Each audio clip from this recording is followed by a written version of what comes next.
Hello there, today I will give you some tips and tricks for how to improve at Faeria. These are things for new players, but also a bit more advanced players can definitely learn something here, I hope. Let's not waste time and jump right into it. The first thing is a very basic one, and that's the sequencing. It's very important to take your time with the turns. And you should always use your opponent's turn to start thinking through what you want to do on your next turn, because you can't revert most actions. Like if you move a creature, you can't move them back. If you cast certain spells, like a Flash Wind, for example, you can't undo that, so be aware of that. The general rule of thumb is draw first, move last. So by drawing first, you see all the options that you have, and moving last means that, these options that you get through the draws might influence where you move the creature, if you want to trade or not. Next step, know your own deck. So you should know your own deck, of course. If you aren't familiar, take a look at the deck list before, or simply keep a screenshot.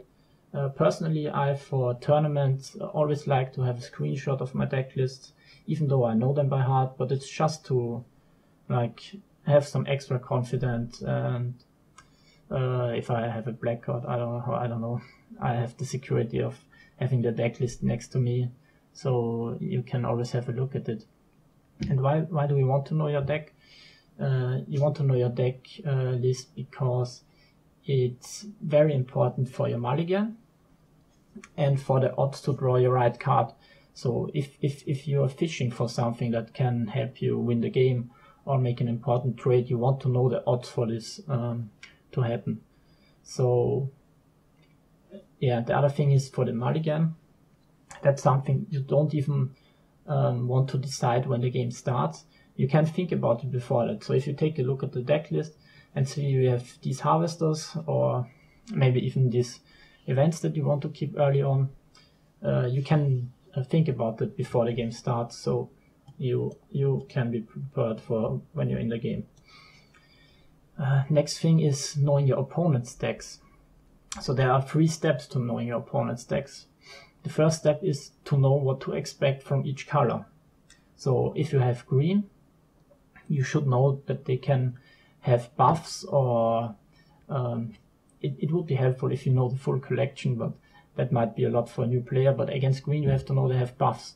So if you play a 6/6 next to their 6/6, it's very likely they can give you the health buff, or just play a Runin Shrine, which allows them to trade, and then you give them a very big tempo swing. Against yellow, you don't want to overextend on one creature because they might have Last Nightmare. You want to play around cards like Vampire. Against red, you don't want to overextend on the board because they have AoE. You don't want to go too low on health because they have burn. And against blue, you have to basically expect almost anything. Like they can have Unbound, Shifting Tides to get closer to a trade. So blue is a bit tricky to play around everything. But it helps if you know the meta decks. So you can restrict these cards from one color to a certain pool. So for example, if your opponent is playing blue-green right now, that means 99% he's running an Apex list. And that can help you for your decision making. If you play against yellow, it's either Rush or the control deck, which is very set in its cards. And the next step is knowing nuances. So if you know all these meta decks, there are certain nuances to these decks where you can afford to play into certain stuff and basically ignore the odds for them to have. Let's say right now they're in yellow Rush, there aren't many vampires and no Choking Sands. So that's 2 cards you don't really have to play around. So that's what I mean by knowing the nuances. Then next point is identify your opponent's decks early. Why would you want to do that? A very important part in certain matchups is even your turn 1, where you have to decide what you want to do with your land placement. So let's say your opponent is starting out as a red control list. Against red control, he will very often play to both wells to collect, or even if he starts in the middle, you can be certain that you won't get pressured here and that he will choose one side to collect. So that means you don't have to play very defensive, and you can also build in the middle. If you're, of course, a very easy one, if your opponent is rushing and you need to play defensive, so you can build to the sides. Unless you have some stuff where you can block him or fight him very early on. But yeah, where were you? Yeah, so this goes hand in hand, knowing your opponent's deck with knowing who the aggressor is. So let's say you play red control yourself. Whoops, sorry. So your opponent is playing to the sides and you have the suspicion that he's a wish deck. That means if you are the red control player, you're the unfavored late game matchup. So that means you have to be very fast and go from one side, maybe even through the middle, if your hand is bad. You might even have to double prairie and build a mountain here. So you should always know who the aggressor is. If you want to have more info on this, you should check out my rock paper scissors meta video. Yeah. Then another land placement point here is which side to open. This depends on, let's say, the most important factor here is your starting hand, of course, and your deck. So do you have the minions or cards to fight your opponent? Let's say most yellow control decks, the new tempo version with Origin Fanatics, want to challenge their opponent because they have all these tricks that allow them to get very good trades and get a big tempo advantage. Also because they have vampires, and with vampires you want to get close to your opponent. So if you play yellow control, you should try to build to your opponent. If you play the mirror and your hand is very bad, you might want to dodge their side. And if you have flying or aquatic creatures, so let's say you open to this side, let's say your opponent opens to this side, and you have an air elemental, a flying creature. You want to summon your elemental here, or maybe even here, and also build to this side, because you can just collect with the elemental here. Same, of course, goes for an aquatic creature that you can play here to collect. So choosing the side depends mainly on your hand and if you want to dodge your opponent or build towards him.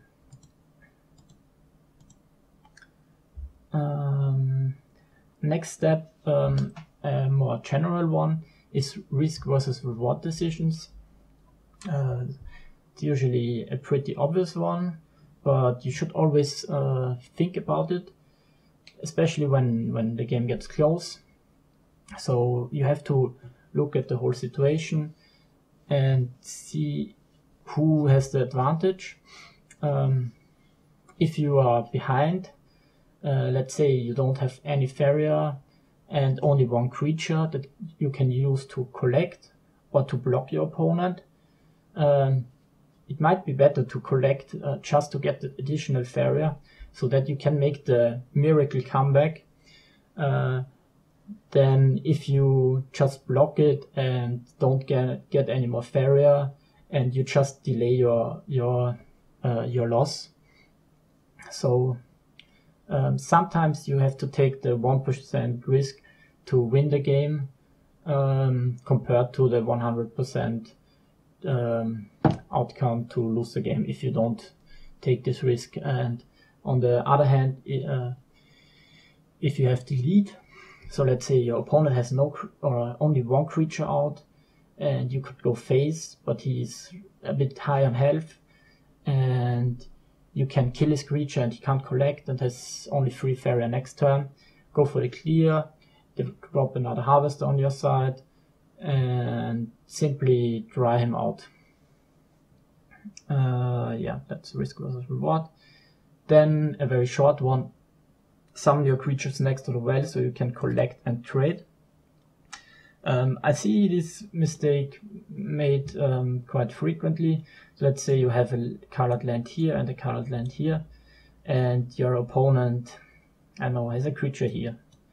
You will always have the chance to make the trade, but if he goes face and you have the creature here, you can trade it and kill it. But you can also trade from here and kill it. The only downside is, of course, you can get blocked here, but generally you want to summon your creature on this field. So on this field, because you can collect and then trade.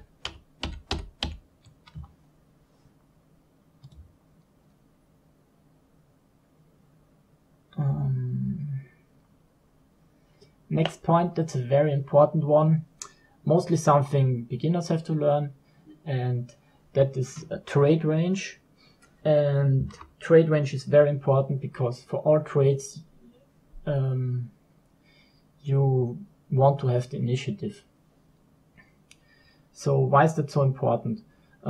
If you don't have the initiative, your opponent can decide if he wants to buff a creature, if he wants to kill a creature where his own creature survives. So you should only play your own creatures next to your opponent creatures if you don't expect him to have a buff, or if your creature is that much bigger that there's no chance that he can deal with it. Don't move or summon, yeah. So I will show this on the board here.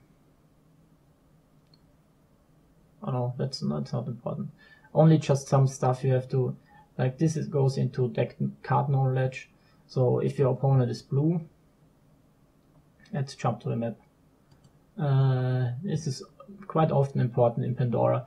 So if your opponent is blue and has a creature here, or he has the creature here, let's say, and he could have, let's say this is a Snowstorm Lancer. Snowstorm Lancer here. So, oh no, just a normal creature. And you drop your creature on this field. That means he could step over to this land, or just Shifting Tides to this land, step down and go for a trade. That means you should, against blue in Pandora, if you want to play around Shifting Tides, or if Shifting Tides is in the meta on Construct, you should play around that. So against blue, it's very important to sometimes keep one additional step, one additional land away from his creatures. Same stuff can happen to you with Flash Winds, and yeah. The next step is blocking. Blocking, there are two types of blocking I will describe here. The first one is well blocking. So an example here would be your opponent summons a Karlin Sky Prodigy on this field, and you have an Underground Brigand on this field here. So there are three options. You can stay here, you can move down, but he can follow you, or you can move up. If you stay or if you move down, he can fly here, collect, and he will be closer to you. So what you want to do in this spot, just move up, and I mean, if it's a flying Karlin Sky Prodigy, yeah, maybe that's a bad example. He can go here and collect, but he is in a worse position. So if he wouldn't step up, he could go to this land. Yeah, another example would be, let's say you have a farm boy here, simple example. You have a farm boy here and your opponent has a windstorm charger. So that means you could go with your farm boy down, but you won't escape him. You could go one up, but that means he will, after his after he makes the trade, so if you go here, he will make the trade and then be able to double collect. So the best thing you can do with your farm boy is to leave him here. That means he's forced to go on this field, and from here he can't double collect and he can't even collect the turn where he makes the trade. So that's well blocking. Then the next thing is creature blocking. That's pretty similar. So let's say again your opponent has, I don't know, a Shaitan Vampire here. Or let's say he summoned the Shaitan Vampire here to weaken this creature, to weaken your Underground Brigand. And you have a Ogre Battler on your hand. What you want to do is, since he will always be able to follow you if you move down. Ogre Battler is a bad example because it has taunt. Let's say just the Colossus, the red 5/8/8 Colossus. So what you can do is you can step down with your Brigand, and your Brigand is here, and then summon the creature in between, so your opponent can't block, and now you're the one who can go for the trade. Another example. Your opponent has a King's Faithful. He's Red Rush and summons a King's Faithful here. And you're playing Yellow Rush and have the Sagittarius out here. So Sagittarius, the range guy, you have him dropped here and he drops the King's Faithful. You want to summon any creature, in best case a Deathwish Ghoul of course. You want to summon that in between, so he can't step down, trade, or he can't even attack. And yeah, that's basically creature blocking. Playing the creature that survives or gets the better trade in between the creature you want to protect. Next spot, a very short one, easy one. Step on opponent's lands to prevent them from summoning.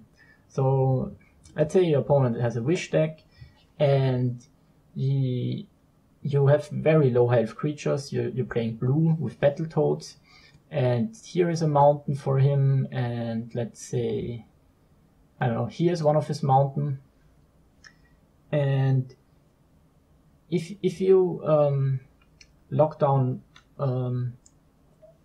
both of his mountains, you force him to make a third mountain, and let's say it's very close and he has 6 Faeria, he could get +1 and have next turn 10 Faeria, but he won't be able to because he needs to make another mountain. So if you jump on your opponent's lands, try to think about what you can prevent them from playing, and maybe focus on one color to make it harder for them and force them to make one unnecessary land.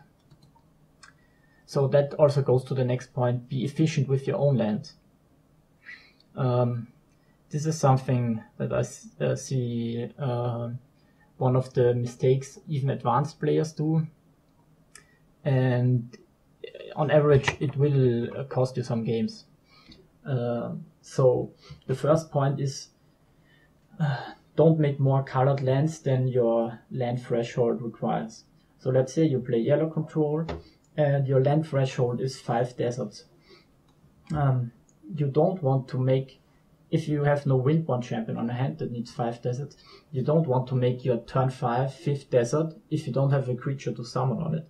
You rather want to prairie, double prairie, to get to block him, or to get to a better spot, or you want to draw a card.